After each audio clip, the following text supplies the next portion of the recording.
Batay sa binasa natin sa Galatia. Basahin ko ulit. Sa Galatia chapter 5, verse 4 to 6. Kayong nagsisikap na maging matuwid sa pamamagitan ng pagtupad sa kautusan. Inihiwalay ninyo ang inyong sarili kay Kristo at tinatanggihan ninyo ang kagandahang loob ng Diyos. Ngunit kami umaasa na kami magiging matuwid sa pamamagitan ng pananampalataya at ito'y sa kapangyarihan ng Espiritu Santo.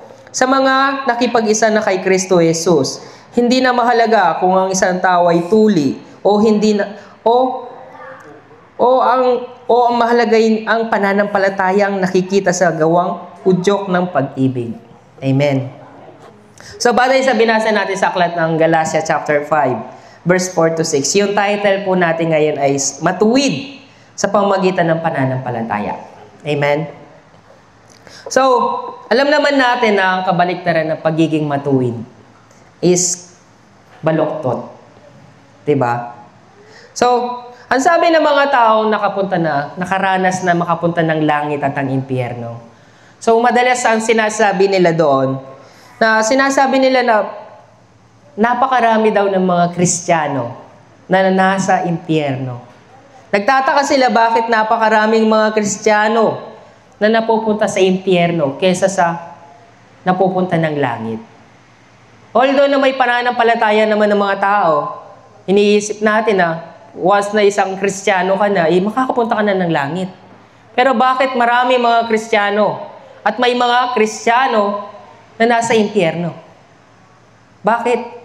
So, questionable yung bagay na iyon na kung saan alam naman nila yung mga tao sa salibutan. Oo, naniniwala ang mga tao na kung saan kapag masama sila, mapupunta sila sa impyerno. Pero bakit yung mga Kristiyano ba nasa impyerno? Bakit napakadami mga mananampalataya ang nasa impyerno kaysa doon sa langit? So ano sabi ng Panginoong Jesucristo patungkol sa mga tao sa pananampalataya? Ang sabi niya sa Mateo 22, verse 14, sabi niya, marami ang tinawag, ngunit kakaunti ang pinili. Napakaraming tinawag ng mga mananampalataya. Hindi lamang mga Kristiyano, kundi kasama ng mga taga-salibutan. Pero advantage na para sa atin mga mananampalataya. Nakilala ninyo ang magandang balita at naririnig ninyo ang tamang katuruan. Pero bakit sinabi ng Panginoon maraming tinawag, ngunit kakaunti ang pinili? So ibig sabihin, hindi lahat ng mga mananampalataya ay pupunta ng langit. Hindi lahat. Ibig sabihin, pili lang. Hindi namimili ang Panginoon, kundi tayo mismo ang pumipili ng kapalaran na meron tayo ngayon. Ang Panginoon, binibigay niya ang lahat na makakaya niya nang sa gayon, piliin natin yung tama. Dahil ang Panginoon ay katotohanan. Ang nais ng Panginoon ay magkaroon tayo ng buhay na walang hanggan. Pero nasa atin pa rin yung kapalaran. Ano bang pipiliin natin? Ang buhay na walang hanggan o yung impyerno? Pero habang nabubuhay tayo, dahil nga nandito tayo't buhay sa mundong ito, meron tayong distraction. Yung ating mga mata ay nakapukaw sa mga bagay sa mundong ito. Kahit na anong gawin ng ating Panginoong Jesucristo, kahit na ibigay niya pa sa atin ang lahat ng bagay na dapat nating matutunan, choices pa rin ng tao na tanggapin o i-reject ang ating Panginoong Jesucristo. Kaya nga pagdating ng mga tao doon, nagugulat sila, ba't may mga tao dito na kung mananampalataya sila, bakit nasa impyerno sila? Questionable yung bagay na yun na okay sana kung ang lahat ng mga tao ay makakapunta ng langit. Okay sana kung ang lahat ng Kristiyano ay makakapunta ng langit. Napakaganda. Hindi na tayo dapat mamroblema pa. Pagkatapos ng kamatayan, pupunta na tayo ng langit. Pero ang problema, ang katotohanan patungkol sa buhay na walang hanggan, hindi madali makapunta ng langit. Amen. Hindi madaling makapunta ng langit. Yan ang katotohanan sa buhay sa pananampalataya.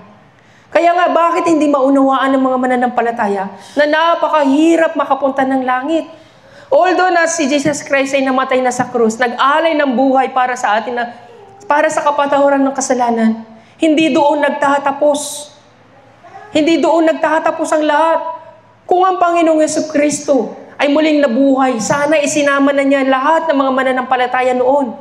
Pero hindi niya isinama. Siya lang mag-isang umakyat. Ibig sabihin, nandito tayo ngayon para subukan tayo sa pananampalataya na meron tayo.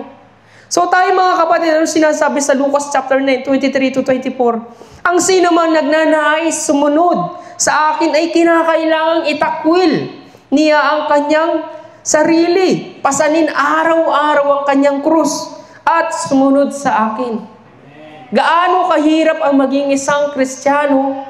Mahirap. Pero gaano kahirap yung makapunta tayo ng langit? Mas mahirap. Diba? May requirement ang Panginoon. Ang buhay na walang hanggan ay libre. Libre lang ibinigay sa atin ng Panginoon na walang bayad. Pero ang makarating tayo ng langit, hindi. Madali. May requirement ang Panginoon para sa atin. Bakit ko sinabi yan? Anong sabi ng Panginoong Jesucristo? Walang masamang makakapasok sa langit. Kahit alikabok, hindi makakapunta doon sa langit. Ibig sabihin, malinis dapat. Kaya nga dinadalisay tayo ng ating Panginoong Jesucristo dito sa pamagitan ng mga pagsubok. Dinadalisay tayo ng Panginoon sa pamagitan ng mga bagay na mayroon tayo ngayon na kung saan dinaranas natin yung mga pag-uusig, mga problema, mga pagsubok. Nang sa gayon makita ng Panginoon yung katapatan na meron tayo ngayon. Kung tayo ba'y nananampalataya ng tunay sa harapan ng ating Panginoon. So mga kapatid, gaano kahirap? Anong requirement? Ang sabi ng Panginoon, ang sino mang nagnanais sumunod sa akin ay kinakailangan itakwil niya ang kanyang sarili. Anong ibig sabihin nun? Isuko mo yung buhay na meron ka ngayon para sa Panginoong Jesucristo. Para sa pagsunod mo sa ating Panginoon. Pero gaano kahirap yung isuko mo, isurrender mo yung lahat ng yun para lang masunod mo. Susundin mo ang Panginoong Jesucristo. Gaano kahirap? Sinong nakagawa nun? Iisipin natin, imposible naman yun. Walang imposible dahil ang mga apostol, ginawa nila iyon. Kahit yung mga naunang mananampalataya, ginawa nila iyon. Sa paanong paraan? Iniwan nila yung trabaho nila, binenta nila lahat ng ari-arian nila para lang sumunod sa Panginoong Jesucristo. Para lang i-provide lahat ng pangangailangan ng lahat ng mga mananampalataya. So, walang imposible kung may pananampalataya tayo. Hindi ko sinasabing gawin din natin yung mga nagawa ng mga apostol noon. Pero sa paanong paraan tayo susunod sa ating Panginoon? Kaya nga meron na tayong pananampalataya ngayon. So sa paano natin isasabuhay yung pananampalataya na ito? Paano natin susundin ang Panginoon? Ngayon, dumaranas tayo ng mga pagsubok. Ang dami mga pagsubok sa buhay na meron tayo ngayon. Pero tayo ba itutuloy? Doon nasusubok yung pananampalataya natin. Tutuloy ba tayo sa kabila ng mga pagsubok na meron tayo o hindi? Tayo ba'y magpapatuloy o i-ignore natin yung mga problema na ito? So tayo mga kapatid, ang sabi niya nga, ang naghahangad na magligtas ng kanyang buhay ay mawawalan nito. Ngunit ang mawala ng kanyang buhay alang-alang sa akin ay magkakamit nito. So sacrifice. Kaya ba natin mag-sacrifice para sa araw ng linggo? Para sa Panginoon. Mahirap, di ba? Kasi kapag once na tayo dumanas ng mga problema at pagsubok, para tayong hinihila, pabalik, imbes na sundin natin ang kalooban ng Panginoon, mas iniintindi natin yung sarili natin. So, ibig sabihin lamang nun, hindi madaling magkaroon ng buhay na walang hanggan. Mayroong requirements ang ating Panginoon na sinasabi, kinakailangan, itakwil muna natin ang ating sarili. So lahat ng dumarating sa buhay natin, lahat ng padala ng mga dyablo, dapat nating itakwil. Lahat ng emotion na meron tayo, lahat ng mga hangarin na meron tayo, kinakailangan nating itakwil sa araw ng pagsamba. Hindi ibig sabihin, Monday, Saturday, itatakwil natin ang lahat ng yan. Hindi. Binigay nga sa atin yung Monday to Saturday ng Panginoon. Walang masama, mag-shopping ka. Lahat ng yan, walang tinutukoy na kasalanan na sinusulat sa Bible. Makasalanan ka kapag nag-shopping ka, makasalanan ka kapag pumunta ka ng dagat. Wala. Walang bawal. Walang isinulat sa Biblia na Monday to Saturday, magkakasala ka kapag ginawa mo iyan. Pero ang tinutukoy ng Panginoon, araw ng linggo. Araw ng linggo, paano mo may papakita ang pananampalataya mo sa harapan ng Panginoon? Itakwil mo, sabi niya, itakwil mo ang iyong sarili kung nais mo sumunod ka sa akin. So, sa harapan ng Panginoon, napakahirap. Ang hirap, suriin natin yung sarili natin. Suriin natin yung sarili, tanungin natin yung sarili natin, bakit kaya nandito ako ngayon? Ano kaya ang purpose? Bakit ako dumalo sa gawain? Anong dahilan? Anong reason? Bakit ako nandito? Bakit ako nakaupo, nakikinig ng preaching, samantalang kung nasa bahay lang ako, sarap ng buhay ko, nanunood lang ng TV. Nagsiselfone lang ako. Bakit pa ako nandito? Anong reason? So, narito ba tayo dahil nais nating maranasan si Lord sa buhay natin? So, narito ba tayo kasi gusto nating magsisi sa kasalanan? Narito ba tayo dahil gusto mong marinig yung mensahe ng Panginoon ngayon? Narito ba tayo kasi excited tayo? Excited tayo na marinig yung mensahe ng Panginoon. Excited tayo ngayon kasi gusto natin papurihan ng Panginoon. May dahilan, may reason kung bakit tayo nandito. Dahil sa pananampalataya ninyo. Nandito kayo kasi nananampalataya kayong may Diyos kayong sinasamba. Hindi kayo nandito para sa wala, para sa pader, para sa simbahan, kundi nandito kayo dahil may pananampalataya kayo sa Panginoon. Kahit sino naman, pupunta ka doon sa isang bahay na walang dahilan, tatanungin ka, sino ka? Hindi kita kilala. Pero dahil kilala na ninyo ang Panginoon, nandito kayo. Nandito kayo. Dinala kayo ng Panginoon dito, inapak kayo ng Holy Spirit, papunta dito dahil sa pananampalataya ninyo. Pero anong reason? Narito ba tayo dahil kailangan lang? Alam niyo yung meaning ng ibig sabihin ng dahil kailangan lang? Alam niyo ba iyon? Nandito kayo kasi kailangan lang. Anong ibig sabihin nun? Andito kayo kasi kinakailangan, present kayo. Andito kayo kasi kinakailangan lang gampanan yung tungkulin as a ministry. Nandito kayo kasi kinakailangan lang magsimba. Nandito kayo kasi kinakailangan lang kasi Kristiyano na tayo eh. Nandito tayo kasi nga family tayo. Pero kung yun ang dahilan ninyo, hindi pananampalataya yan. Hindi pananampalataya yan kasi nga nandito kayo hindi para sa Panginoon, hindi para sa pananampalataya. Nandito kayo dahil sa tao. Nandito kayo kasi nga kilala na ninyo ang Panginoon. Hindi tayo sumasamba sa tao. Hindi tayo nakadepende sa tao. Nandito tayo kasi gusto natin na marinig yung mensahe ng Panginoon. Gusto natin mag-repent. Gusto natin na papurihan siya. Gusto natin na maramdaman yung presence niya.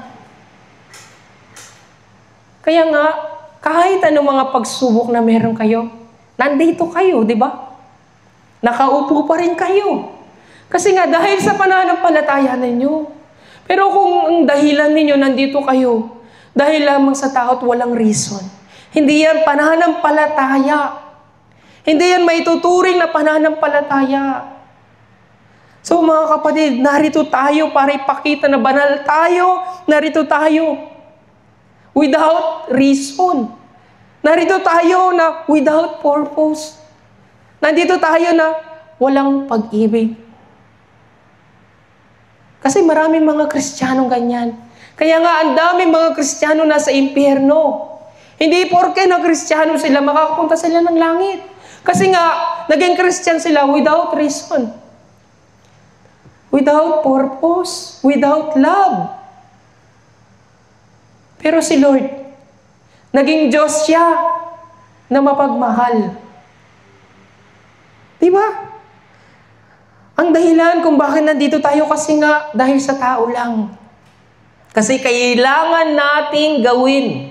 Dahil kinakailangan.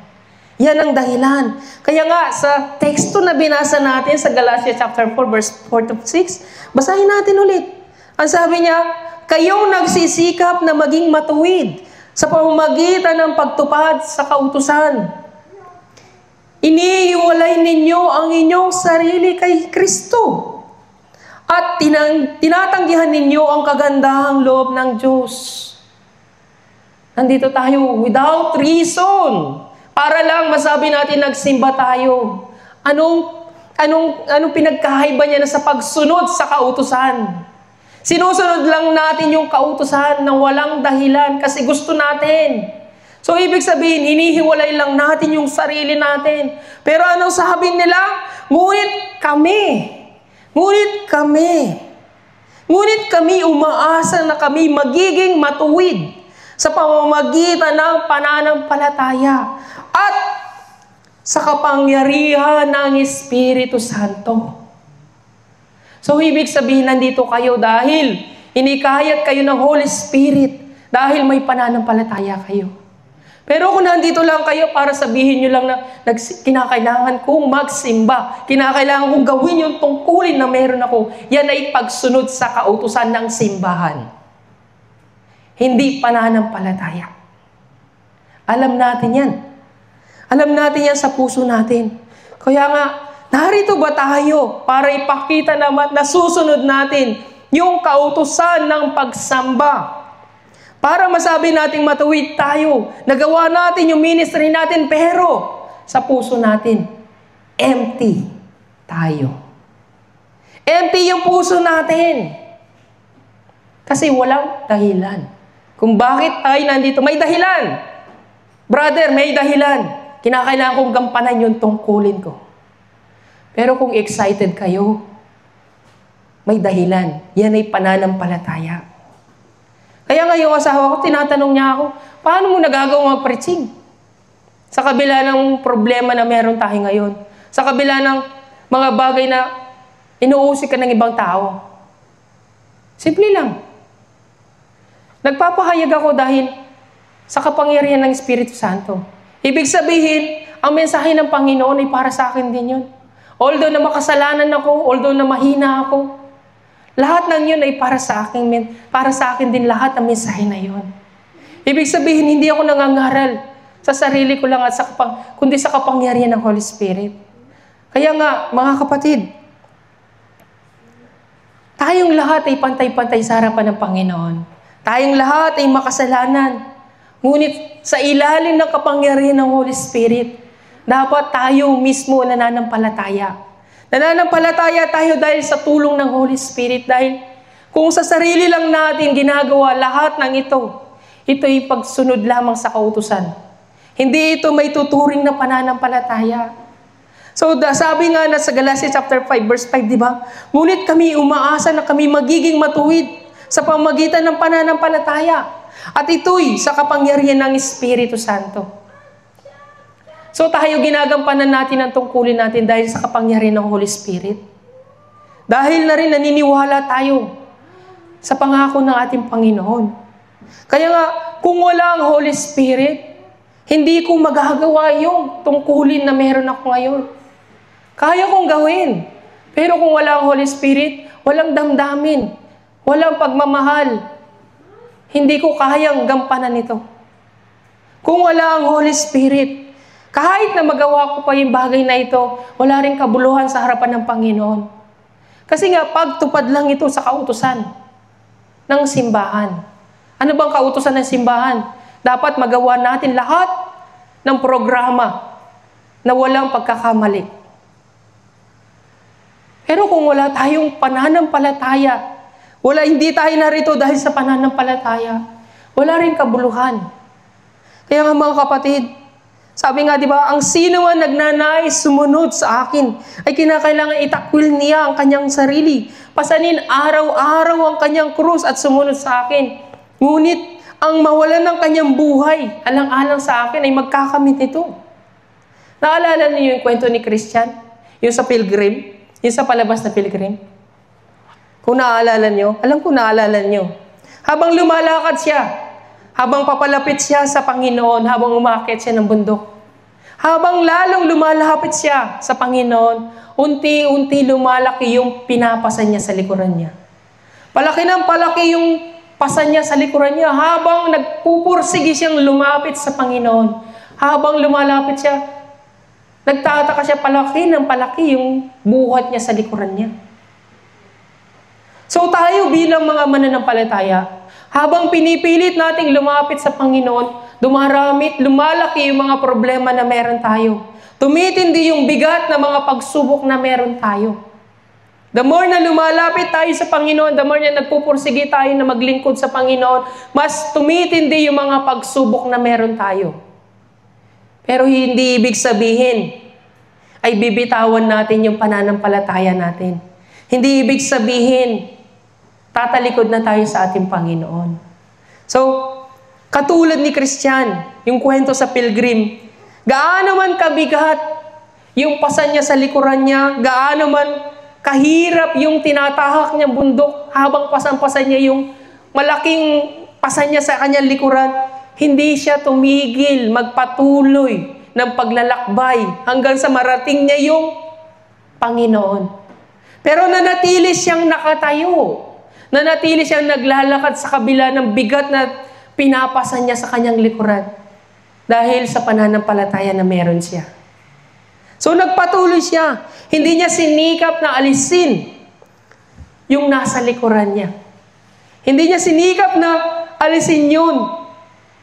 So, hindi siya nakapokus doon. Nakapokus siya sa pananampalataya na meron siya na merong totoong Diyos. Merong totoong Diyos. Kaya nga nakapagpatuloy siya kasi nga naniniwala siya na may Diyos. Wala akong pakialam kahit meron akong nasa likuran, kahit lumalaki pa to, kahit bumibigat pa to. Gusto kong patunayan sa sarili ko na may Diyos. Kaya magpapatuloy ako. Kaya nga doon, nung malapit na siya sa presensya ng Panginoon, kusang nawala, nahulog yung bit-bit na malaki sa likuran niya. Hindi siya mismo yung nagtanggal. Hindi siya gumawa ng paraan na tanggalin iyon, kundi kusang nawala iyon, nahulog iyon nung nasa presensya na siya ng Panginoon. Diba? Tayo, bilang mga mananampalataya, saan tayo focus? Focus tayo sa bigat ng pinapasan natin sa likuran. Focus tayo sa mga problema na meron tayo. Focus tayo. Gusto natin alisin yung pasan natin sa likuran natin. Doon tayo nakatingin. Hindi tayo nakapokus sa pananampalataya. Isipin ninyo yung kwento na iyon. Nung nakarating siya sa presence ni Lord, nawala yung malaking nasa likuran niya. Hindi ba kayo naniniwala na sa pagpasok niyo pa lang, sa pintuan pa lang ng simbahan, dahil nandito kayo, dahil sa pananampalataya ninyo, nalaglag na yung mabigat na kasanin ninyo sa likuran? Wala na yun. Kaya huwag na niyong isipin yung mga problema niyo sa loob ng simbahan. Kasi nga, sa pintuan pa lang ng simbahan, nalaglag na yun dahil sa presence ng Panginoon. Maniwala kayo, wala na yun. Ang problema sa loob ng simbahan, bit-bit nyo. Lumabas kayo, bit-bit nyo pa rin. Kaya nga, ang bigat pa rin. Parang walang nangyari. Walang nagawa ang Panginoon para sa iyo kasi nga, ikaw mismo, yakap mo yung problema mo. Lumabas ka. Lumabas ka, nabit-bit mo pa rin. Si pilgrim, si Christian, andun, dire-diretso siya. Nanatili siyang matatag sa pananampalataya. Kaya nga, kusang nalaglag yung kabigatan na bit-bit niya. So tayo mga kapatid, ano sabi ng Panginoon sa Mateo 11:28? Lumapit kayo sa akin, kayong lahat na nahihirapan at nabibigat ang lubha sa inyong pasanin. At kayo'y bibigyan ko ng kapahingahan. Diba? Tama? Tama yung palabas sa pilgrim. Lumapit si Christian sa presence ni Lord. Kahit gaano pa kabigat, pinagpilitan niya lumapit, pinagpilitan niya umakyat sa bundok. Natanggap niya yung pangako ng Panginoon. Lumapit ka sa akin, kayong mga nahihirapan o nabibigatan. Bibigyan ko kayo ng kapahingahan. Natanggap niya yung pangako ng Panginoon. So tayo man na nakaupo dito ngayon, sa mga nanonood ngayon, kayo man matatanggap ninyo yung kapahingahan na pangako ng Panginoon. Kung bibitawan nyo yung problema na iyan, nandito kayo kasi nga may pananampalataya kayo. So naniniwala ako na mga problema nyo nalaglag na. Wala na yan. Kaya magalak kayo. Kaya nga sa kabila ng mga problema natin, natutuwa ako kasi nandito kayo. Natutuwa ako kasi nandito kayo. Nakikinig kayo ng salita ng Diyos. Kasi lahat tayo dumaranas ng mga pagsubok. Lahat tayo, the more na lumalapit tayo sa Panginoon, the more na tumitindi yung mga pagsubok sa buhay natin. Pero normal lang yan, bilang isang mananampalataya.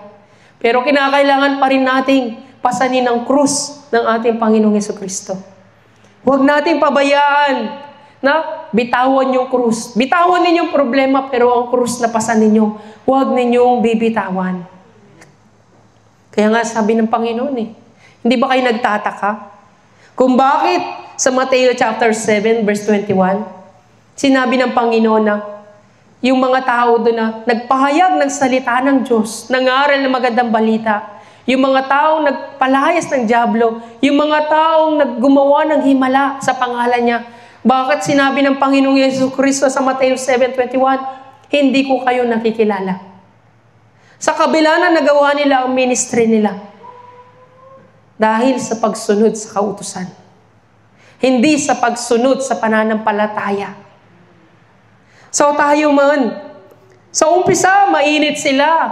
Sa umpisa, mainit sila sa pananampalataya. Napakainit nila sa pagsunod sa Panginoon. Napakainit nila sa ministry nila. Habang tumatagal, nagiging malamig na sila sa pananampalataya. Habang tumatagal, nagiging maligamgam na sila. Although na nagagawa nila ang ministry nila, pero malamig na sila. Result nun, dahil sa mga pagsubok na meron sila. Kaya nga nasabi ng Panginoon, hindi lahat ng tumatawag sa akin, Panginoon, Panginoon, ay papasok sa kanilang langit. Yun lamang sumusunod sa kalooban ng aking Ama. Kaya nyo bang sundin ang kalooban ng Ama kung kayo'y bigyan ng pagsubok? Kaya nyo bang gawin gampanan ng tungkulin na meron kayo kung kayo'y may mga pagsubok sa buhay? Itong mga tao na ito, nangaral sila ng salita ng Diyos, nagpalayas ng demonyo, gumawa ng himala. Pero sa kabila ng lahat ng iyon, napunta pa rin sila sa impyerno. Bakit kaya? Ganon din sa buhay natin bilang mananampalataya. Kahit gampanan natin yung tungkulin na meron tayo, kung wala naman purpose, kung wala naman ang Holy Spirit, kung wala yung pagmamahal, wala rin kwenta. Dapat ginagampanan natin ito sa tulong ng Holy Spirit Dahil may pananampalataya tayo. Dahil sa mga pagsubok na ito, nagiging maligamgam tayo, nagiging malamig tayo sa pananampalataya. Pero hindi dapat natin bitawan ang pananampalataya. Pagsikapan natin na panghawakan yung pangako ng Panginoon.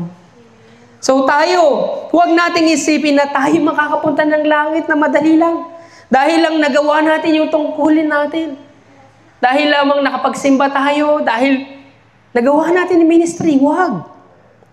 Kaya nga sabi sa 1 Corinthians, chapter 10, verse 12, ang sabi niya dito, kaya't mag-ingat ang sinuman na nag-aakalang siya'y nakatayo at baka siya matisod. Ibig sabihin, huwag tayong maging kampante na kahit nagawa natin yung tungkulin na meron tayo. Baka inaakala natin nakatayo tayo. Maya-maya matitisod ka. Pag natisod tayo, tatalikod tayo sa pananampalataya. Huwag nating isipin na lagi tayong malakas. Huwag nating isipin na kaya natin ang lahat ng yan. Darating yung time na matitisod ka. Darating yung time na yung pagsubok na darating sa iyo, ipagdaramdam mo. Pero, sabi ng Panginoon, huwag kang susuko. Manalig ka lang sa Panginoon. Kaya, huwag niyong isipin lagi kayong nakatayo. Darating ang time, madadapa pa rin tayo. Tayong lahat ay mahina. Kaya nga may mga pagsubok na meron tayo Hindi lahat ng tao, hindi lahat ng mga mananampalataya nananatiling nakatayo. Lahat tayo, maging pastor. Maging pastor man ay nadadapa. Maging ang pastor man ay mahina at makasalanan. So lahat tayo ay pantay-pantay. Hindi tayo dapat maging kampante o maging mapagmalaki sa harapan ng Panginoon. Although na nagagawa natin ang tungkulin natin, dapat be humble. Be humble pa rin tayo. Kasi nga nakatingin ang Panginoon sa puso natin kung yan ba'y pananampalataya o pagsunod na lang sa kakayahan na meron ka ngayon o sa pagsunod sa kautusan. So, magawa man natin ang perfect araw-araw yung pagsamba natin sa harapan ng Diyos. Hindi natin madadaya ang Panginoon. Kung tayo ba'y totoo o peke lang yung pagsamba natin. Kaya nga ito sa teksto na binasa natin, nagsisimba sila dahil gusto nilang masunod yung kautusan ng Diyos. Sinisikap nilang maging matuwid sa harapan ng Panginoon para sa pagsunod sa kautusan. Pero yung mga tao na sumusunod sa pananampalataya, sa kapangyarihan ng Holy Spirit, ginagawa nila iyon. Gusto nila mapuspos ng Holy Spirit. Lord, hindi ko kaya to, Lord. Puspusin mo ako ng Holy Spirit. Hindi ako makakapagsimba. Lord, puspusin mo ako ng Holy Spirit. Ang laki ng problema ko, Lord. Di ko kayang gampanan ito. Puspusin mo ako ng Holy Spirit.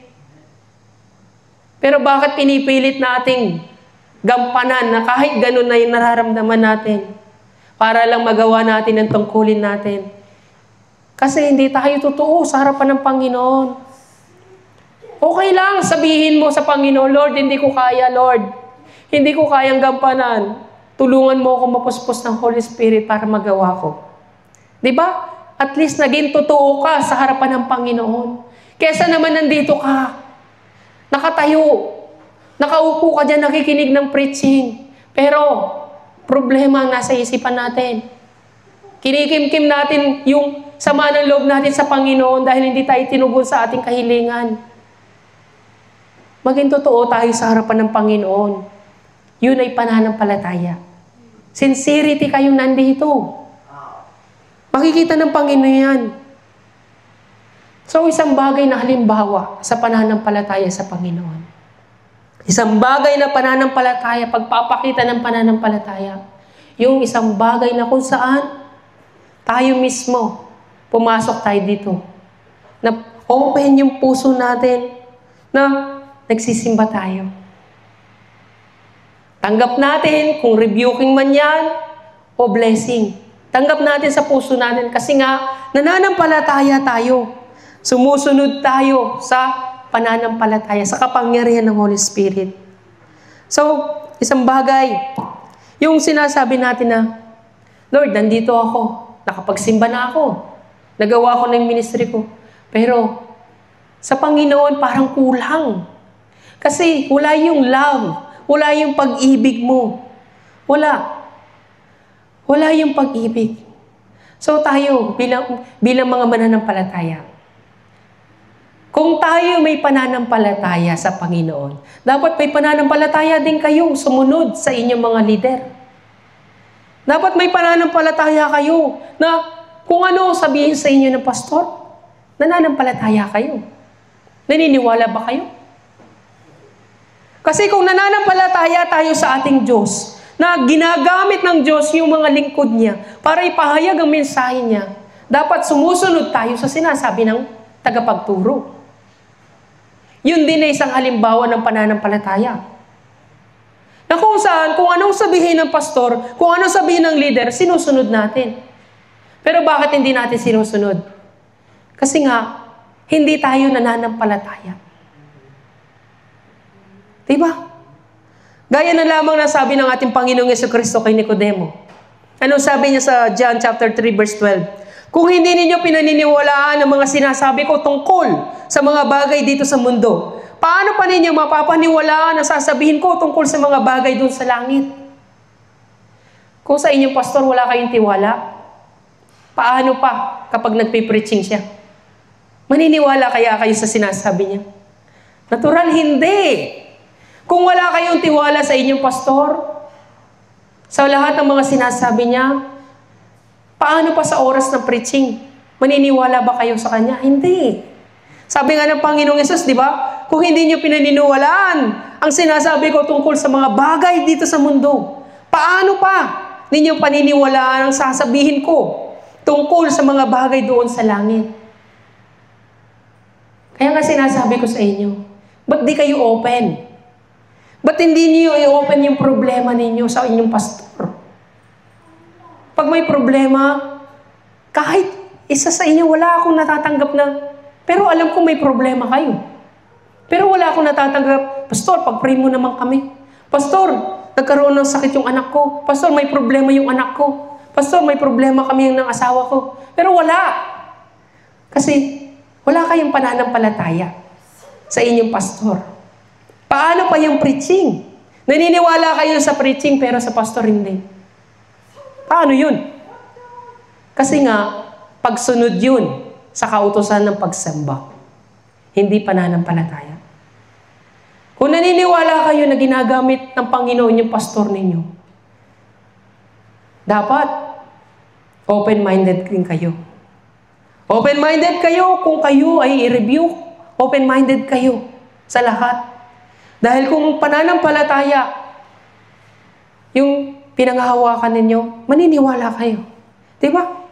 So, naniniwala tayo sa Diyos, pero dapat maniwala din tayo sa mga halimbawa, sa mga advice ng ating mga miyembro. So, lahat tayo dito magkakapamilya.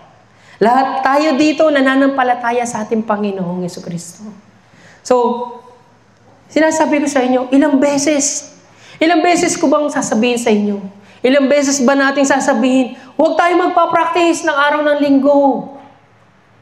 Walang practice ng araw ng linggo. Ilang beses bang uulit-ulitin na walang practice ng linggo? Pero bakit natin ginagawa yun? Bakit hindi natin sinusunod yung sinasabi ng pastor na kung saan walang practice ng araw ng linggo? Pero bakit ginagawa natin yun? Yun ba'y pananampalataya? Pananampalataya ba na may tuturing? Hindi. Nagpa-practice tayo dahil para sa kaayusan ng pagsamba. Pati araw ng linggo, okay naman, Sabado eh. Pero bakit araw ng linggo ginagawa natin iyan? Yan ba'y may tuturing na pananampalataya? Alam niyo kung bakit? Kung sinabing hindi yan may tuturing na pananampalataya? Bakit kayo nagpa-practice ng araw ng linggo? Hindi pa ba sapat? Hindi pa ba sapat yung pananampalataya ninyo na magagawa niyo through Holy Spirit? Hindi pa ba sapat na hayaan niyo yung Holy Spirit na kumilos sa inyo? Nag-aalala kayo kasi nga hindi niyo magagawa ng maayos. Nag-aalala kayo. Yun ba'y pananampalataya? Hindi, di ba? Pagsunod pa rin yan sa kaayusan ng pagsamba. Para masabi natin nagawa natin ng perfect yung ministry natin. So, kinakailangan, practice pa rin tayo. Kahit araw ng linggo. Gayong bawal naman talaga. Di ba? So, katulad ng teksto na binasa natin, para lang masunod ng maayos yung kautusan. Ganun din ang gagawin natin. Gagawin natin para maging perfect yung pagsamba natin, pati araw ng linggo. Sasama natin yung practice natin. Paulit-ulit-ulit, ilang beses na paulit-ulit tayo magkakamali sa harapan ng Panginoon. Tigilan na natin yung ganoon. Kung tayo may pananampalataya, sabi niya nga, di ba? Ngunit kami kanya. Ngunit kami, pinili namin na kami sumunod sa pananampalataya sa kapangyarihan ng Holy Spirit. Hindi sa sarili nating kakayahan. Huwag mong isipin wala kang kakayahan. Ganda nga ng boses mo eh. Kahit wala ka pang boses, magagawa mo yan na parangalan ng Panginoon basta puspos ka ng Holy Spirit. Lahat ng yan, kasi pusong tinitignan ng Panginoon. Hindi yung talento. Hindi yung talent na meron ka, hindi nakatingin doon ang Panginoon, kundi kung anong nasa puso mo. Kung talento lang, hindi na kami pwedeng sumama sa pagpupuri. Kung requirement lang ng Panginoon ay magandang boses at perfect, wala. Kahit ako, hindi ako pwedeng magpuri sa Panginoon. Lahat tayo dito pwedeng magpuri sa Panginoon. Lahat tayo dito dapat nagpupuri sa Panginoon. So, ilang beses ba natin sasabihin, huwag kayong pipili ng bagong kanta. Pero bakit paulit-ulit kayong pumipili ng bagong kanta? Kasi nga, nakasulat sa Biblia. Sinabi ng Biblia, isang bagong awiting malakas, kasaliw ng tugtog ng alpa at marilag. Aawit kami ng bagong awitin. Alam niyo ba yung kwento ng aklat ng awit? Although na naisulat sa Biblia na kung saan aawit tayo ng bagong awit. Kung babasahin nyo lang at iintindihin ang aklat ng awit, alam nyo anong sinasabi nila? Aawit kami dahil sa tagumpay na ibinigay sa amin ng Panginoon. Si Brother Vincent, alam nyo, nakalikha siya ng awitin na bagong buhay. Kailan niya nalikha yun? Nung puspos siya ng Holy Spirit. Tama ba ako, brother?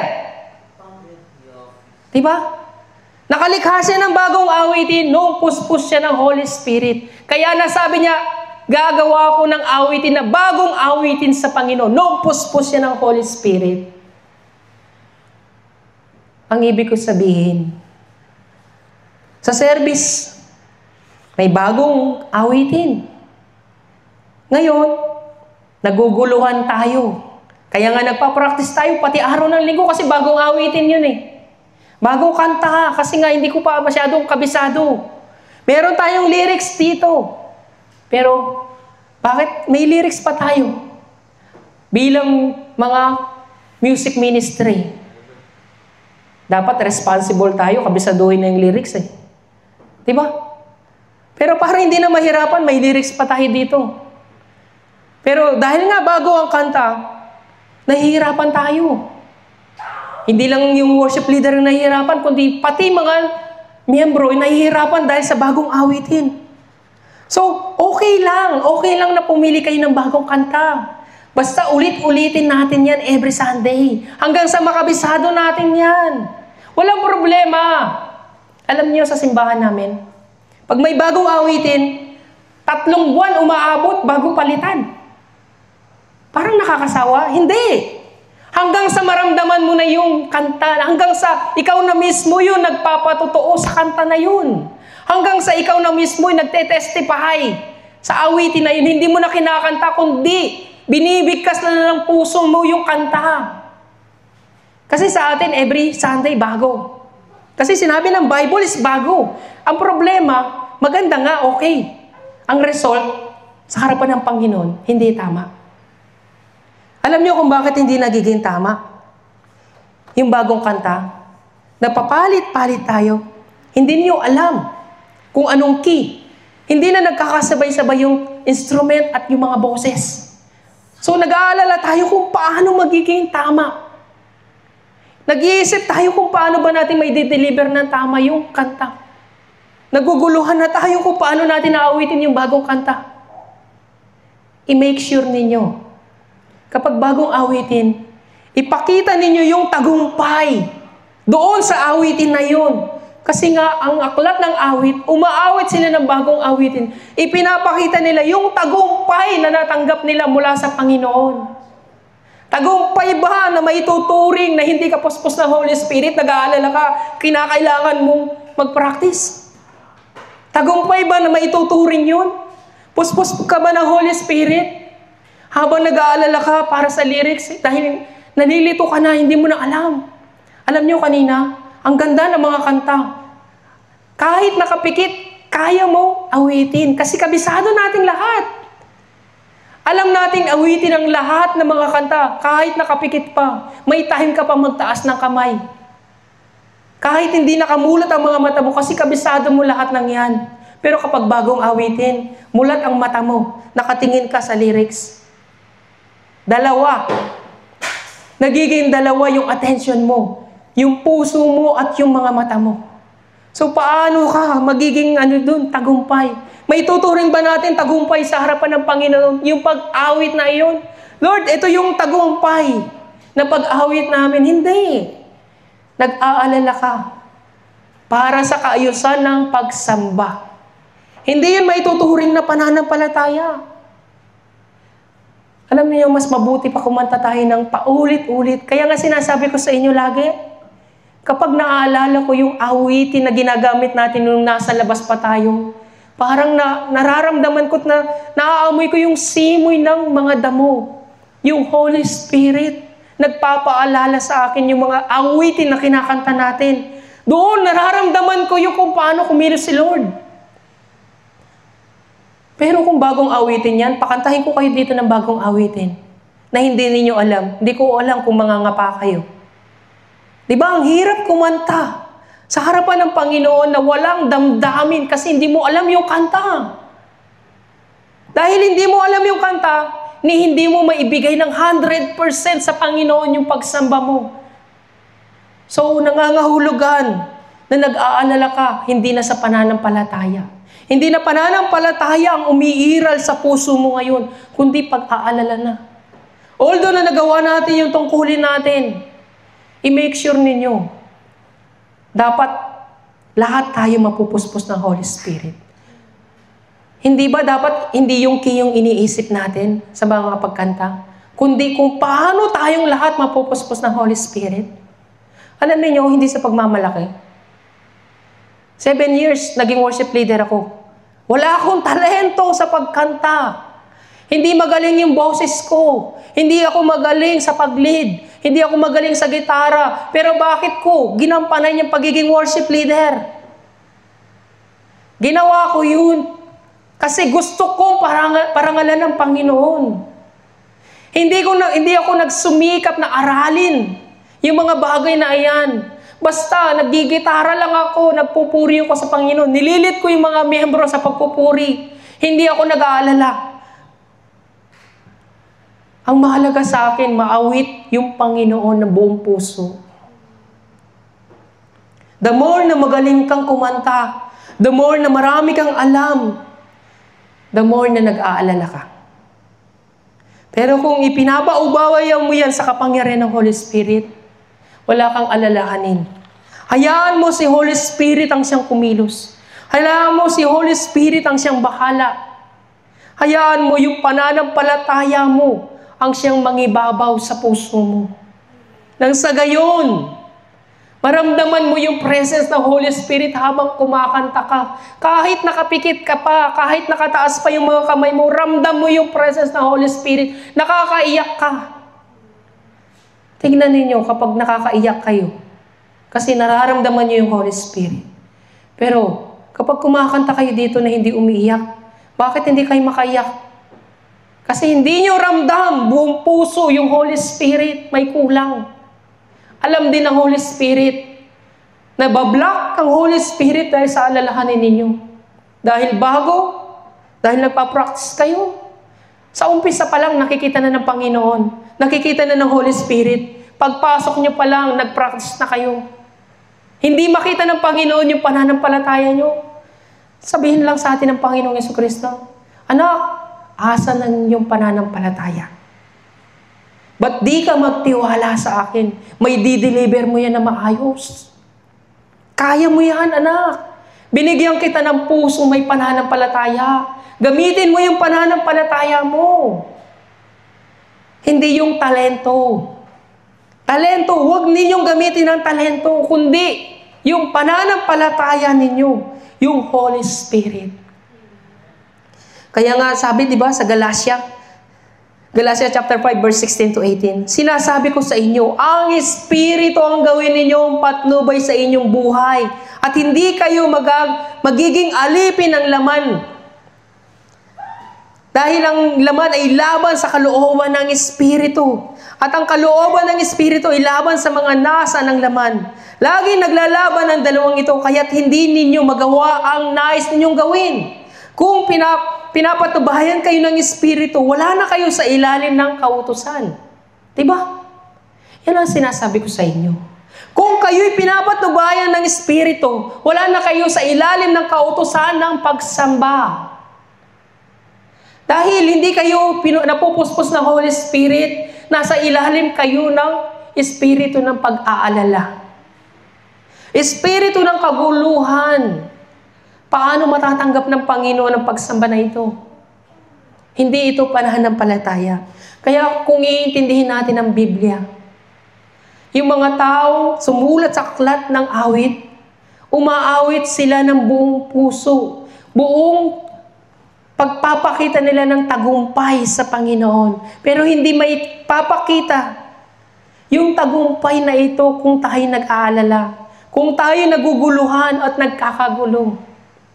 So ipakita ninyo yung tagumpay na yan. Kung gagawa kayo ng isang bagong awitin, i-memorize nyo ng mas matindi. Ipakita ninyo na kabisado ninyo yung kanta. Na maidi-deliver ninyo na maayos yung kanta. Hindi yung makikitaan ka na naguguluhan ka na, maging ikaw man naguguluhan. Maging ang mga miyembro man ay naguguluhan. Dapat ikaw mismo, kung bago yan, ipakita mo na ikaw ay tagumpay. Pinagtagumpayan ka ng Panginoon. Dapat yun ang makikita kung bago ang kanta. Sabihin mo ito, aawit ako ng bagong awitin ng tagumpay sa Panginoon. Diba? So, dito sa buhay natin, namumuhay tayo sa kautusan. Hindi batay sa pananampalataya. Alam niyo, ako, kinwestiyonan ako. Na-question ako bilang isang pastor. Alam niyo, lahat kayo dito, alam niyo, kahit ang mga nandito sa live, hindi ako isang pastor. Hindi ako isang pastor. Nandito ako nangangaral ng salita ng Diyos. Sinasabi ko sa inyo, hindi ako isang pastor, hindi ako isang missionary, nandito ako nangangaral sa kapangyarihan ng Holy Spirit. Pero, kinwestiyon ako sa bagay na kung saan sa pagiging pastor o mangangaral ko ng salita ng Diyos. Ang sabi niya sa akin, nag-aral ka ba ng theology? Sabi ko sa kanya, hindi. Hindi ako nag-aaral ng theology. Kung gayon, hindi ka maituturing na isang pastor. So, ang sabi niya sa akin, alam mo ba, ang isang pastor ay nag-aral ng theology, nakagraduate, may lisensya, nakapasa sa mga exam. Yun ang isang pastor na maituturing. Pero ang sagot ko sa kanya, hindi mo ba alam, ang daming mga Pilipino sa aming bansa. Ang daming Pilipino na pastor na kung saan puspos sila ng Holy Spirit pero hindi sila nag-aral ng theology. Ang daming mga pastor doon sa Pilipinas na kung saan pinapanahanan sila ng Holy Spirit na nagpapatotoo sila sa patungkol sa Panginoon na kahit wala silang aral-aral. Alam mo kung anong dahilan kung bakit hindi sila nag-aral? Mahirap ang buhay sa Pilipinas. So yung mga pastor na yun, humingi lang sila ng certificate sa kanilang bishop para katunayan na may karapatan silang mangaral ng salita ng Diyos.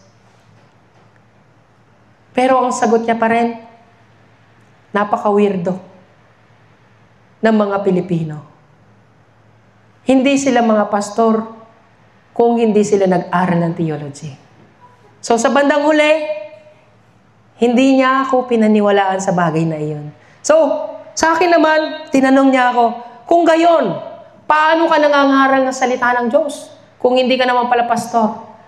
Isa lang ang sagot ko sa kanya. Through Holy Spirit. So ako, hindi ako nangangaral ng salita ng Diyos as a theology. Through Holy Spirit. Ano man ang estado ng aking buhay, ano man ang estado, ipapangaral ko ang magandang balita. Kung ano ang mensahe ng Holy Spirit, yun ang ipapangaral ko. So doon sa mundong ito, napakahalaga na certificate. Sa mundong ito, sa kautusan ng mundong ito, mahalaga ang kautusan ng mundong ito. Pero sa Panginoon, mas mahalaga ang pananampalataya. Mas mahalaga na ikaw ay mapuspos ng Holy Spirit. Dahil yun ang mahalaga sa Panginoon. Kaya nga ako, alam ninyo na hindi ako isang pastor. Pero ipakita ninyo na kayo'y nananampalataya. Na kahit hindi ako isang pastor, ipakita ninyo yung pananampalataya ninyo sa Diyos. Hindi kayo mananampalataya sa akin, hindi ako Diyos. Kundi manampalataya kayo sa ipinapahayag ng Holy Spirit. Kaya nga, namumuhay kayo sa pagsunod sa kautusan ng Diyos. Sa mga mensahe niya na ibinibigay sa atin. Saksi kayo sa kapangyarihan ng Holy Spirit. Kaya sapat na yun para kayo'y manampalataya. Sapat na yun na tayong lahat ay mamumuhay ng ayon sa kautusan ng ating Panginoon. Wala na tayo sa ilalim ng kautusan. Kung lumalakad man tayo na maraming pagsubok sa buhay, dapat lumalakad tayo sa pananampalataya. Hindi tayo mga robot na walang feelings. Tayo, mga kapatid, sabi nga sa Galatia chapter 5, verse 6, diba? Sa mga nakipag-isa na kay Kristo Jesus. Hindi na mahalaga kung ang isang tao ay tuli o hindi. Ang mahalaga ang pananampalatayang nakikita sa mga gawaing udyok ng pag-ibig. Hindi mahalaga kung ikaw ay tuli o hindi. Basta ang mahalaga sa Panginoon ay nakikita niya yung pananampalataya mo na may pagmamahal. So hindi mahalaga dito kung hindi ka graduated ng theology. Hindi mahalaga dito kung hindi magaling yung boses mo. Basta may pananampalataya ka, may pagmamahal ka sa Panginoon, magagawa mo na maayos yung tungkulin mo. Pananampalataya. Hindi pagsunod sa kautusan, hindi tayo robot na walang damdamin. Sumusunod lang tayo kasi nga utos yan. Hindi. Dapat may pagmamahal. Katulad ng utos sa aklat ng awit. Susunod lang ba tayo na sinabi, bagong awitin, gagawin natin yun? Hindi. Umaawit tayo ng bagong awitin na may pagmamahal at may pananampalataya. Hindi lang tayo, basta tayo lang may alam, kundi dapat i-deliver natin yung kapuspusan ng Holy Spirit sa lahat.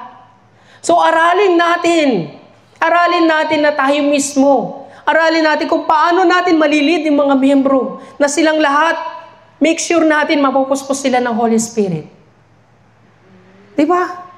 So, tayo mismo mga kapatid, alalahanin niyo yung ginawa ng Panginoong Jesucristo. Ang Panginoong Jesucristo, pinasan niya yung bigat ng kasalanan na meron tayo. Pinasan niya yung krus para lamang tayo mapatawad sa ating mga kasalanan. Pinatawad tayo sa ating mga pagkakasala. Ginawa niya iyon na walang alinlangan. Ginawa niya iyon dahil sa pagsunod sa kautusan, sa utos ng Ama. So walang alinlangan niyang ginawa yun, pero tayo, ang dami nating katuwiran, ang dami nating dahilan. Nagdadahilan tayo sa harapan ng Panginoon. Bakit hindi natin magawa ng tama yung utos ng Panginoon sa atin? Ang dami nating dahilan, nawawala yung pananampalataya. So naitanong ba natin sa ating Panginoon kung bakit nagawa ng Ama na isugo ang kanyang bugtong na anak? Hindi niyo ba alam? Ang daming dahilan, pero iisa lang ang dahilan. Mahal ka ng Panginoon. Mahal ka ng Panginoon, kaya nagawa niya iyon na isugo. Isugo ang kanyang bugtong na anak para sa atin ng mga makasalanan. So tayo mga kapatid, sa dami ng dahilan natin, ang dami ng reklamo, bago natin gawin ang kalooban ni Lord. Ang dami nating reklamo sa buhay natin. Bakit hindi tayo mamuhay sa pananampalataya? Mamuhay tayo na walang alinlangan. Mamuhay tayo na tayo lumakad na matuwid sa harapan ng ating Panginoon. Mamuhay tayo na walang pag-alinlangan. So tayo mga kapatid, tayo'y lumakad na matuwid. Hindi sa kautusan lang, kundi mamuhay tayo sa kapangyarihan ng pananampalataya sa tulong ng Holy Spirit. Doon tayo mamuhay sapagkat lahat tayo ay makasalanan. Lahat tayo, sa paningin ng Panginoon, lahat tayo makasalanan. Ngunit kinahabagan tayo ng Diyos dahil sa pag-ibig niya sa atin. Kaya nga narito tayo hindi dahil sa pagsunod sa kautusan. Narito tayo dahil gusto natin na pasalamatan ng Panginoon. Narito tayo, gusto natin marinig ang mensahe niya. Narito tayo dahil gusto natin mag-repent sa ating mga kasalanan. Narito tayo dahil sa pananampalataya natin sa Diyos. Buhat sa Holy Spirit.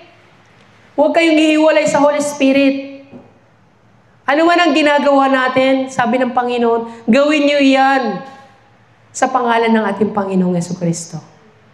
So, sa Holy Spirit mismo, kung kayo man ay nabibigatan, hingin niyo yan sa Holy Spirit. Kung nahihirapan man kayo, hingin niyo sa Holy Spirit. So, tayong lahat ay manalangin sa harapan ng ating Panginoon. Lahat tayo